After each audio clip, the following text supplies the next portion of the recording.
né? Vão ser 12 encontros com 2 horários distintos, né? Das 14 às 16 horas e das 19h30 às 21h30. Então, assim, o da noite já está quase já chegando no nosso limite total, que são 50 participantes. À tarde ainda a gente tem um número razoável. Ontem, segunda e ontem, nós já tivemos um grupo muito grande de pessoas fazendo para tarde. E nós vamos ter também o seminário de final de semana, iniciando no dia 22 de novembro, de 22 a 24 de novembro.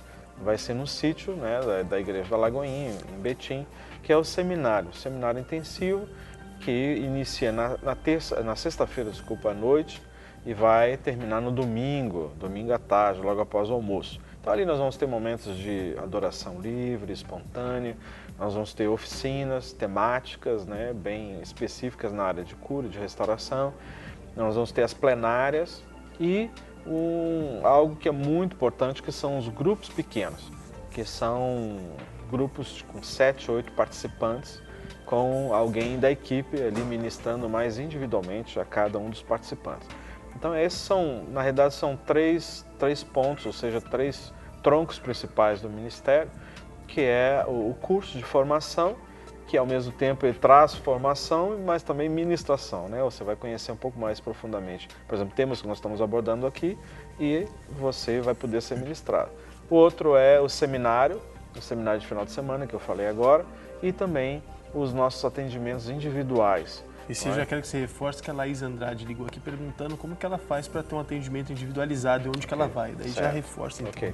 Então, os atendimentos individualizados, você precisa estar lá no Ministério, no nosso horário das 13h30 até as 19h30 nós estamos lá, porque se faz necessário que você preencha um questionário para uma avaliação assim, emocional, familiar e também espiritual, no que diz respeito à sua árvore genealógica. Então você vai diretamente lá, não precisa ligar, você pode ir direto, faça o preenchimento e tão logo a gente tem disponibilidade, nós vamos entrar em contato. Inclusive eu quero aproveitar, o nosso endereço está aparecendo aí na tela. Tem algumas pessoas que estão ligando, já faz uma semana, já faz 15 dias que eu já preenchi o questionário, até agora não me chamaram. Tenha um pouquinho de paciência, porque foram muitas pessoas, e têm sido muitas, graças a Deus, têm procurado a ajuda lá conosco. Então, assim, nós estamos adequando os horários, alguns outros irmãos que trabalham no ministério, que estão conseguindo alguns horários livres para nos ajudar nos atendimentos. Então, assim, você aguarde um minutinho que nós não esquecemos de você, não. E outras pessoas dizem assim, puxa, minha situação é super complicada, é emergencial. Quero também falar para você que todos os casos que chegam até nós são os emergenciais. Nós temos os urgentes e os urgentíssimos. Então, assim, a gente tem priorizado os urgentíssimos para logo após já atendermos os urgentes. Então, assim, todas as situações que chegam até nós são muito delicadas. Então, quando assim, chega a procurar, realmente é preciso de ajuda, delicado, né? Bom, alguém que ligou para cá também se identificou um pouco com o caso que nós citamos agora há pouco de uma outra telespectadora, que é aquela que foi influenciada, se viu influenciada pela amiga. Sim. Uma telespectadora, Alessandra, ela ligou dizendo que isso aconteceu com ela, mas a irmã dela, inclusive, isso gerou a separação no casamento dela. Há pouco mais de um ano ela está separada, né, divorciada, porque ela entendeu que a irmã invejava o relacionamento dela, etc. e tal, culminando na separação. Como lidar com essa situação quando se trata de alguém tão próximo como uma irmã, por exemplo? E são frequentes, né, essas coisas? Muito, tem acontecido muito ultimamente, né? E muitas pessoas têm buscado assim, ajuda nesse sentido.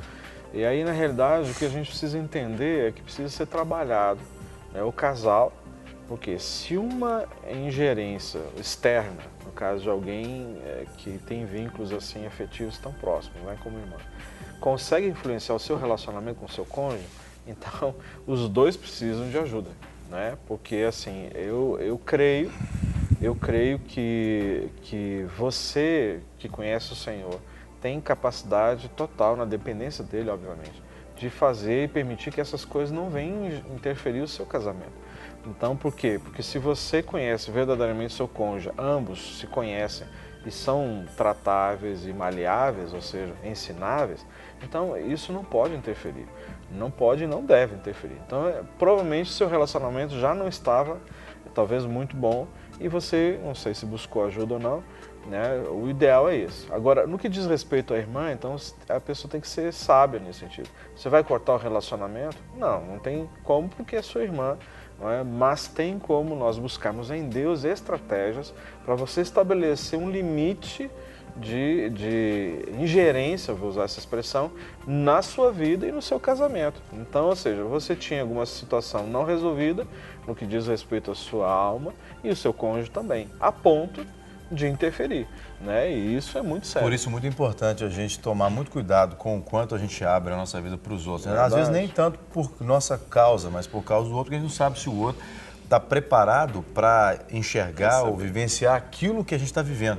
Porque às vezes, a gente que está dentro de uma experiência, por exemplo, vamos pegar aqui o caso que a gente citou agora do relacionamento conjugal.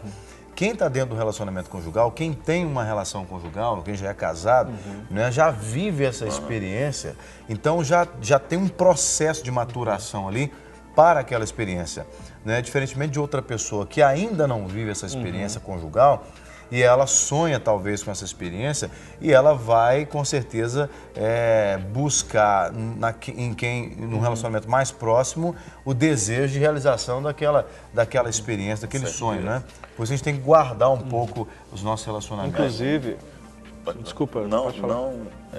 Os sonhos da gente, a gente saber para quem contar, entendeu? Porque muitas vezes as pessoas contam o sonho e a outra, ela vai ter inveja daquele sonho da pessoa, porque ela não realizou e talvez não tem nem noção de quando ela possa se realizar. Nem capacidade. Nem capacidade. Né? Então, evite de contar o sonho para qualquer pessoa. Né? Saiba onde você canaliza. Cofre aberto não guarda segredo. De jeito nenhum. Não. Inclusive, eu quero trazer assim à tona uma coisa que é muito comum, inclusive aqui no estado de Minas Gerais, que é essa forma das famílias se relacionarem. Muitas vezes os pais não liberam os filhos, né, para crescerem no sentido de se tornarem formar família, de ter sua casa, seus familiares, ou seja, o seu cônjuge. E aí, ou seja, no momento que tem que liberar, muitas vezes os pais, em vez de liberar, trazem os filhos para dentro de casa. E muitas vezes dentro da própria casa, ou constrói nos fundos, constrói em cima, faz barracões, e aí vive todo mundo ali. Mas você acha que isso é uma característica mais aqui do mineiro? Interessante. Lá pro lado do sul, de onde você veio, não é tanto assim? Não. Chama família simbiótica. Simbiótica. Tudo em nome do amor. É isso, é o simbiose. Simbiótica. Tudo em nome do amor. Vamos entrar então no tema aqui. Peraí, deixa eu só concluir antes de você entrar. E aí o que acontece? Então, eles vivem no mesmo lote, então estão interagindo o tempo todo e isso facilita essa questão de gerar ciúmes, de gerar inveja. E só por você, os pais, trazerem os filhos para dentro de casa, ou seja, já não permite que eles possam enfrentar os seus próprios desafios, seus próprios alvos. Pois a intenção é até boa, né, de ajudar, mas acaba atrapalhando. Mas acaba atrapalhando. Então, assim, e aí a gente está ferindo um princípio da palavra de Deus, né? Que é deixar pai e mãe unir-se e ter a sua casa. É um mel que no fundo traz fel. Um mel. O começo é bom, mas depois o negócio aperta. Jesus amado. A pergunta da telespectadora que ligou e também não quis se identificar é sobre esse reconhecimento. Ela reconheceu então que ela tem inveja, a pessoa tem inveja e ela não quer sentir isso aí. Como que ela faz para rejeitar esse sentimento de inveja, ou até mesmo como o pastor Jean falou, nasce o sentimento, mas trabalhar para que ele não vire um comportamento, que ele, né, você segure a onda. Pastor Guerra. A primeira, ela tem que renunciar a esse sentimento dela, né? A primeira coisa que a gente faz com a pessoa é renunciar, que não é tão fácil você renunciar. O que seria renunciar, pastor Guerra, para quem está assistindo, assim fica mais fácil de entender? O próprio sentimento, ela declarar que ela não aceita aquele sentimento mais dentro dela. Ela renuncia, eu não aceito mais esse sentimento. Não quero mais isso. Não quero, vou lutar, a partir de hoje eu vou lutar, não faz mais parte de mim. E ela começa a lutar. Quando ele vier, ou ela ora, ou substitui o pensamento por outro pensamento que traz prazer para ela. Entendeu? Dá até uma ideia para quem está em casa entender. Seria você substituir, por exemplo, você acha sempre que você tem raiva da pessoa, então você começar a sentir mais paz. Como que seria isso? Isso, ministrar amor na vida da pessoa, entendeu? Orar para que aquele sentimento seu ruim, ele se torne bom. Muito bom. Você comece a amar a pessoa. Então, começa a ministrar isso na vida da pessoa que ela consegue ficar livre desse Aqui, ó, sentimento. chegou outra participação também. As pessoas têm muitas dúvidas a respeito da questão da inveja e talvez algumas preocupações que a gente não sabe se tem fundamentos ou não. Então a gente vai colocar em pauta e aí vocês respondam. Uma telespectadora ligou perguntando se é possível que ser vítima de inveja causa, inclusive, influências negativas no corpo físico. E ela conta, relatando o seguinte exemplo pessoal dela, e ela também não se identificou, que ela sempre encontrava com uma determinada pessoa e sentia dores nas costas quando encontrava com essa pessoa. Sim. Então isso é cisma da pessoa ou a inveja pode, inclusive, atacar o corpo físico? Com certeza. É o que mais tem acontecido. Eu não quero dizer que toda dor nas costas... Claro que não. Então, assim... Senão daqui a pouco a gente começa a deixar o povo doido, cara. É verdade. Inclusive, eu comecei a sentir um formigamento desse lado aqui. Oh, meu Deus! Oh, meu Deus! Então vamos correr com você para o Vamos hospital. agora, porque em isso nome pode de ser- Jesus! Porque isso pode ser outra coisa. É muita unção, vindo É muito daqui. só, exato. Não, Mas isso acontece muito, principalmente pessoas que sentem dores na região dos rins. É um sinal, porque o nosso corpo ele responde diante de situações. Então, deixa eu explicar aqui, senão daqui a pouco as pessoas vão pensar que... Mas na realidade o nosso corpo ele responde. Tem áreas do nosso corpo que a gente pode conversar com pessoas que trabalham nessa área de massagens, cristãos, homens e mulheres de Deus, e trabalham com essa área da massoterapia, fisioterapeutas, né? Que têm experiência nessa área do RPG, por exemplo, que é uma área plenamente tranquila de se trabalhar. Então, ou seja, eles sabem detectar exatamente as áreas do corpo que têm um significado, que traz um entendimento a respeito disso. Então, por exemplo, rins, pessoas que normalmente têm algumas dores nessa região lombar, nos rins, é uma das áreas primeiras que é afetada pela inveja. Então não quer dizer que é só a pedra no rim que afeta o rim. Não é a pedra não, mas são dores lombares na coluna, nessa região toda. É um dos sinais, né? Às vezes é inveja, palavras malditas ministradas, né? Aquelas palavras assim, sabe uma coisa? Eu queria que você morresse, enfim, daí pra frente, né? Tantas coisas.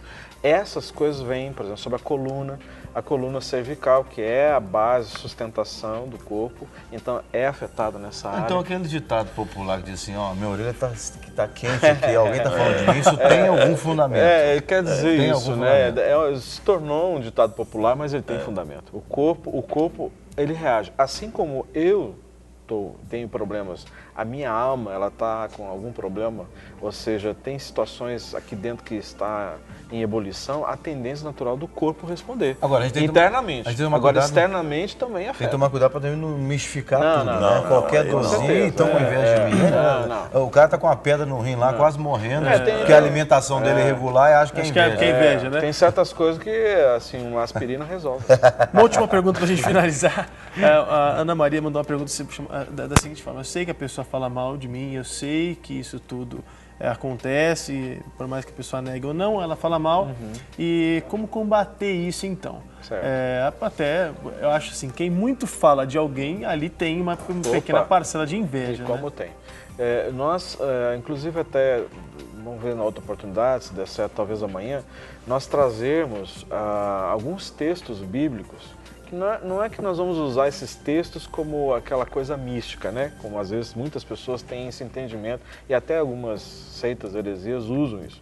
Não nesse sentido. Mas assim, textos que a palavra de Deus nos traz, que nós podemos orar a palavra de Deus, que são escudos de oração, escudos de proteção, né, sobre a minha vida, sobre a minha casa, ou seja, sobre os meus familiares, sobre o ministério. Então são orações que nós fazemos, né, por exemplo, cada clínica da alma que nós temos a equipe de intercessão. Então nós oramos antes, durante e pós os eventos. E aí, na equipe de intercessão, ela se utiliza desses textos, né, assim como outros ministérios de batalha espiritual, trazendo essa proteção, os escudos de proteção, Porque a gente tem que entender que o Senhor é a nossa justiça, não é? Nós temos, por exemplo, Efésios 6, que fala justamente o que é a armadura do cristão. E a gente precisa entender o contexto espiritual dessa armadura e o que diz respeito à minha vida, né?